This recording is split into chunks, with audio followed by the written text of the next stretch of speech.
Hello, I'm the Witch in the Woods. I'm Caroline Reimer, and today I'm going to talk to you about Imbolc.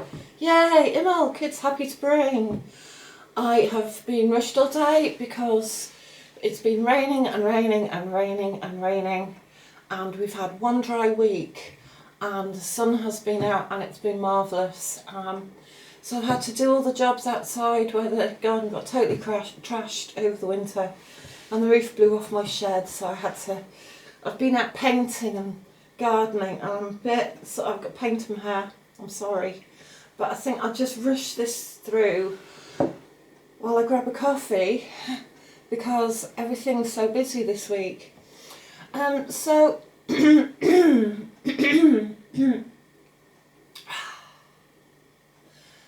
Breather, it's like a breath of fresh air.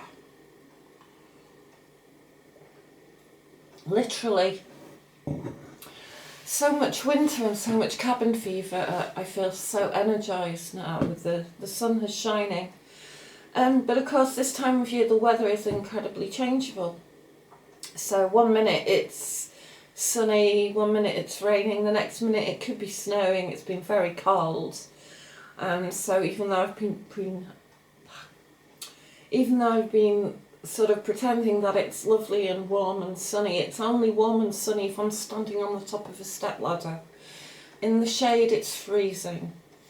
So I've had to battle with a lot of hypothermia and exposure this week, so that's very tiring. But overall it is a beautiful time of year. The wheel is turning, the weather is coming back. I can't wait for the proper spring. It's early spring. We're not decided whether we're in spring or we're still in winter yet, which is the whole season of Imbolc or Candlemas. So Imbolc is named. It's also named St. Bridget's Day in Gaelic. And Brigid is the tutelary goddess of the British Isles. She is Brigantia. And I have a feeling that Britain is not named after Brigid, but is probably named after the goddess Brigantia. And of course the northern tribes were called the Brigantes. She's very important to the Celtic people. I'm going to do a video later about sacred space and how it's laid out across the country, as well as how we can personally use sacred space. But I wanted to do that outside and the weather's not been permitting, so I had a little bit of a long break and I decided the next video to make would be a video about Imbolc. Now, at the centre of many places across the country you'll find a church or a place that's Named after Bridget at the centre, at the navel. I've forgotten what's the word. Yeah, the omnistop. So at the navel of many sacred places there is a church named after Bridget or a place named after Bridget, and this is quite common. So we can see that she has a great central importance to the Celts, and she is the earth goddess. The Celts were strange in that they believed in a sun goddess, which is quite unusual in many pantheons. The god is male, is a sun god. The male god is a sun god, and the female is a moon goddess. But in Celtic law there was the suggestion of sun goddesses and goddesses of fertility and light. And Bridget would seem to be the sun, the fire, the awakening spark of creation. Her name comes from an Indo-European root which means on high, which would signify that she is the highest goddess, the noble goddess, and also the sun goddess, and the ascended spark of creation. She is a goddess of poetry, but it is said that she also has two sisters who are goddesses of healing and goddesses of Smithcraft. Therefore, she's not just one goddess, she is the triple goddess, and her sisters are her other aspects. So overall, we consider her the goddess of healing, smithcraft and poetry. She's also a goddess of motherhood and nursing. She is the midwife in many traditions. In the tradition where Christianity took over the goddess Bridget, they made her the nurse of Jesus. How they managed that, I do not know. But yes, they reported that Bridget was the midwife, the nurse of the little baby, the Son of God. She is associated with the eternal flame and with healing wells and sacred springs. She also had two aspects of her face. One was beautiful, one side of her face was beautiful, and another side of her face was ugly, which I'll come back to later, but it's her dual aspect as the earth goddess.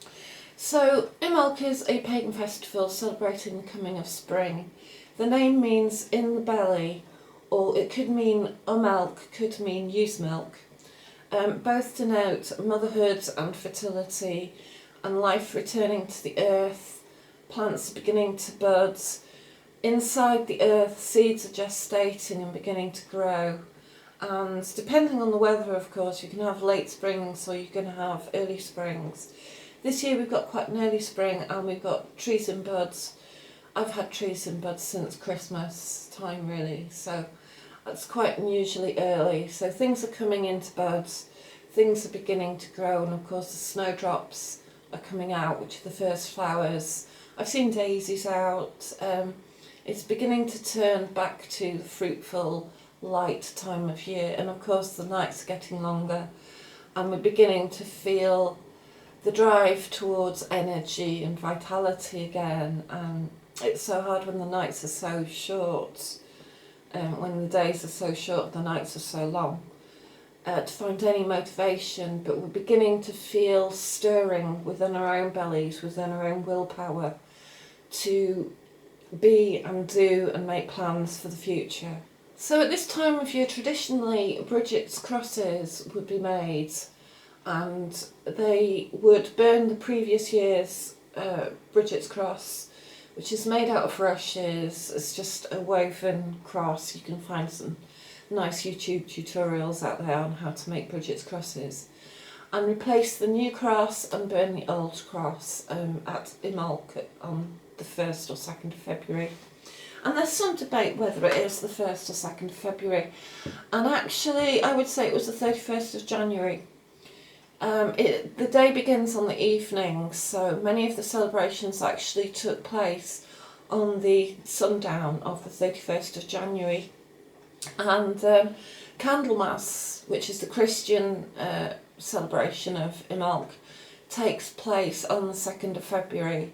So on the whole there's a few days lapsed. It's the beginning of February, but of course it's weather dependent as well. Actually it's some people would say it is the exact calendrical moon phase that is the halfway point between solstice and the equinox. So generally there are no hard and fast rules. It's around the beginning of February.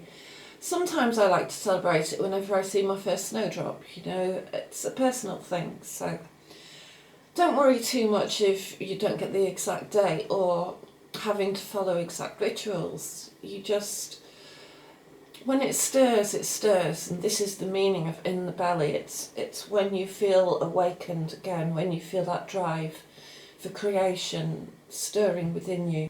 So other traditions were the making of a straw dolly that was a representation of the goddess Brigid, and these were called bridiogs, and young girls would parade them from house to house. Sometimes they were accompanied by straw boys, and I mentioned straw boys in my last video about winter solstice. And also they were called biddy boys, and this is an Irish custom. And there were many strange customs.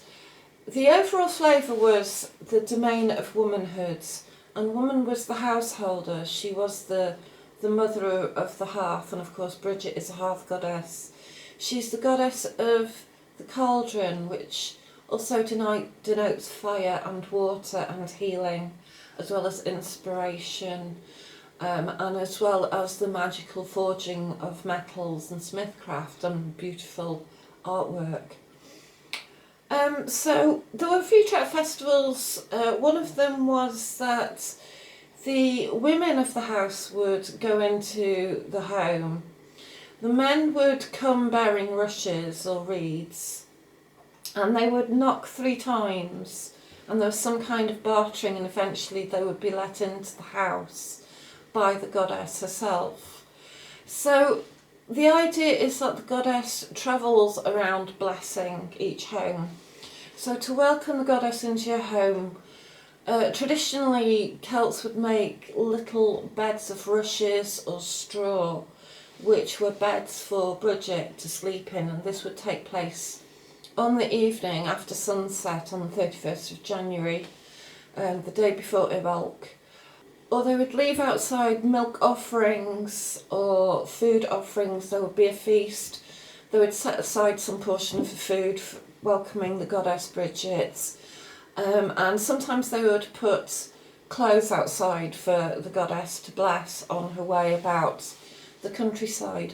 Also, they would rake the embers of their fires at night, and if they could see any disturbance in the embers, it was where Bridget had stepped through as she went travelling, blessing house to house to house. It was considered a blessing. Also, it was traditional to visit sacred wells and sacred springs and ask for healing, leave their little Bridget's crosses, or to hang cluties from trees, which were rags or ribbons, for healing in the coming year. So the visiting of sacred wells and the blessing of the earth and the waters would take place at this time of year. And also it was said that they would worship the sea and go and give offerings to the sea at this time of year, as well as to the earth and the land. And such things would be to pour milk into the sea, or to pour milk onto the ground. And of course the goddess is associated with water, and with the pure water and with cleansing. And this time of year it's very traditional to do a cleansing of your house, I've been cleansing my garden, I've been emptying my sheds, I've been getting rid of the dross that was here when I moved in, out with the old, time to freshen up and be ready for a new turning season.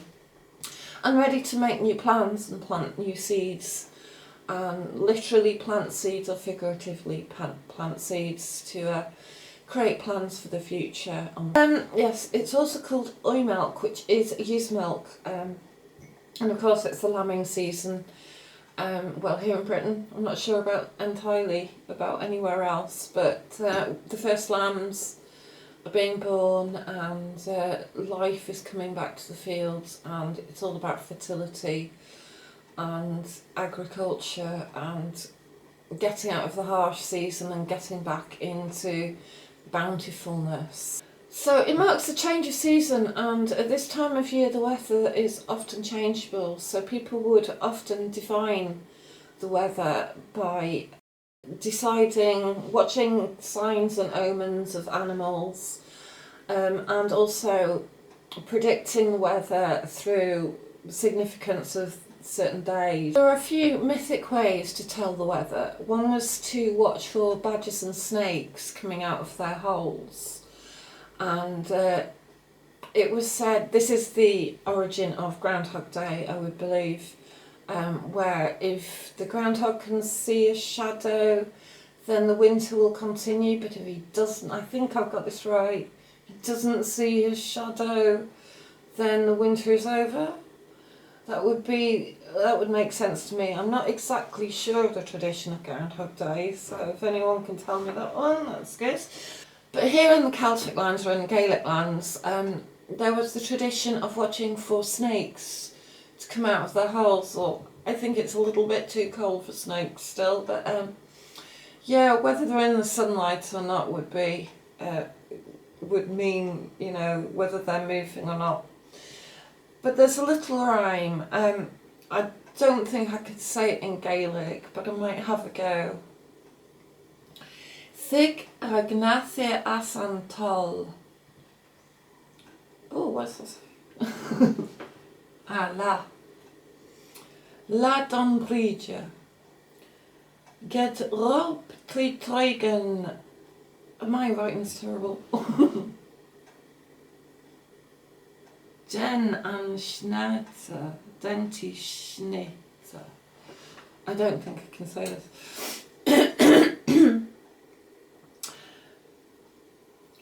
Get rob tri treugen denti sneak ath viac an lair. I didn't say that right. I heard a Gaelic man say it. It was wonderful. He was so quick. I don't think I could say that properly anyway. I wish I could. But the rhyme goes, the serpent will come out from the hole on the brown day of Brigid, bride. Although there should be 3 feet of snow on the flat surface of the ground, meaning that no matter what the weather, the spring, the weather is changing, spring is coming. So another tale tells of Caoilfhe, who is the crone goddess, and Bridget, who is the fertility goddess. So this reminds us of the story of Persephone, who was stolen beneath the ground and had to be rescued, but could only stay above the ground for 6 months, if that. So the story goes that the Caoilfhe had Bride imprisoned in Ben Nevis for 6 months of the year. And as you know, Ben Nevis is the highest mountain in Scotland. But the Caoilfhe's son, Angus Og, who is the love goddess, fell in love with Bride and rescued her. Now the Caoilfhe gave chase and battled with trying to keep Bride at bay, trying to keep her in her own grasp. And the tale goes that she still battled for another month, say till the 25th of March, until she finally let Bride go. And then of course the lover and the goddess were united in harmony, and spring and summer had arrived fully. So in this tale we see the battle between the two sides of the one goddess. There is the Caoilfhe, who is the, I think I'm saying that right, I'm not sure. The Caoilfhe, who is the crone goddess, and Bride, who is the sun, fertility, love goddess. And in many stories they are the same woman. Bride will be a ugly woman and turn into a beautiful woman. The Caoilfhe will turn into a beautiful woman. So they are two aspects of the same goddess. So another story tells how the Caoilfhe sends out Bride to collect firewood for her on the 1st of February. And they can tell the weather by the old saying that if it is a sunny day on 1st of February, then the Caoilfhe wants lots of firewood because the winter will not be over for several months yet. But if it is a wet and dull and horrible bleak day, then winter is nearly over because the Caoilfhe doesn't need much more firewood. And so people would always prognosticate the weather on the actual 1st of February to see whether the winter was nearly finished or whether there was more yet to come. So there's an old rhyme that also tells this, and it goes, Candlemas Day, gin ye be fair, the half of winter's to come on near. Candlemas Day, gin ye be foul, half of winter's gonna jowl. So it's an old legend that you can tell whether the winter is over and it's an early spring, or whether there's more snow and foul weather to come by the weather on that day. Since Swithin's Day, there's a few tales of how often you can tell what the weather's doing by one particular day. And obviously people watched the change of seasons for many years, so they knew and had put it together what you could predict by a certain day's weather. Very odd. So it can also be the Cailleach herself who transforms into a beautiful woman. And in many tales, Bride has half of her face which is ugly and dark, and half of her face which is bright and beautiful. And so she is two aspects, the dual aspect of the goddess. She is neither fair nor ugly, she is both. Don't expect entire beauty and don't expect entire ugliness. And in another tale, in the Isle of Man, it is the Cailleach herself who goes forth and picks up firewood in the form of a giant bird. So, what am we talking about? Imbolc. So Imbolc is marked by the Christian Church as the Feast of Candlemas. And although we understand Christmas to end on Twelfth Night, in fact in many places Christmas ends at Candlemas, yes, not Imbolc. In many places Christmas ends at Candlemas, which is 40 days after the 25th of December. So that is the end of the Christmas season, the Yule season, and it is time of early spring. And at this time they would take their candles to church and leave them in the church to be blessed, and then use those candles for the coming year. So yet again there's this association with a fire festival, and of course it is one of the quarter fire festivals of the Celtic year, between the solstices and the equinox. So it was the warming of the belly, the fire in the belly, the beginning to awaken and stir creatively. And we can echo this in our own life. We can plant seeds, we can start to build spells, we can use spells that are positive and reinforcing. Winter is a great time to do banishing, and now as the wheel is turning, and especially after the equinox, we can put a lot of energy into bringing forth positive things. It's always good to work with the tides and with the seasons. So right now it's a time of germination. It's about thinking about what you want to bring into your life. That's more positive now. And another tradition is that wherever Bridget walks, shamrocks would spring up and little flowers would spring up out of the ground. Snowdrops would be left behind where her footprints were. So it's about starting to put down your feet and make plans and walk your path and bring that positive vitality, that definite direction and those fruitful ambitions to order so that things can grow. So what can we do to mark Imbolc? Well, traditionally we can light candles on as the sun sets on Imbolc Eve. You can go around every room of your house and light a candle and then leave that burning overnight. Obviously be very careful where you leave it. Alternatively, you can leave it in the window, and the idea is that the candle burning brings about the warming of the earth and welcomes Bridget back, the fire goddess, to return. You could visit a holy well, tie a clootie to a tree, make a wish for healing. It was traditional on Imbolc to, as you went to bed that night, to shore up your fire, to small your fire, which is to pack ashes around the edge of the fire. And if you wish, you could, while you do it, say this rhyme. So the rhyme is: the sacred three, to save, to shield, to surround, the hearth, this home, the household, this eve, this night. Oh, this eve, this night, and every night, every single night. Amen. So it's a house blessing, which is a very good time. If you haven't got fire, you could do this around a candle. But of course, Bridget is the hearth goddess. So it is a celebration of the hearth and the home, and the protection that it has offered you, and for the protection and the blessing of the goddess.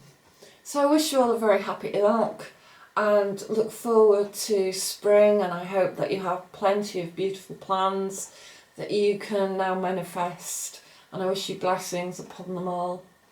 And so thank you for listening, and I hope to speak to you again soon. Bye.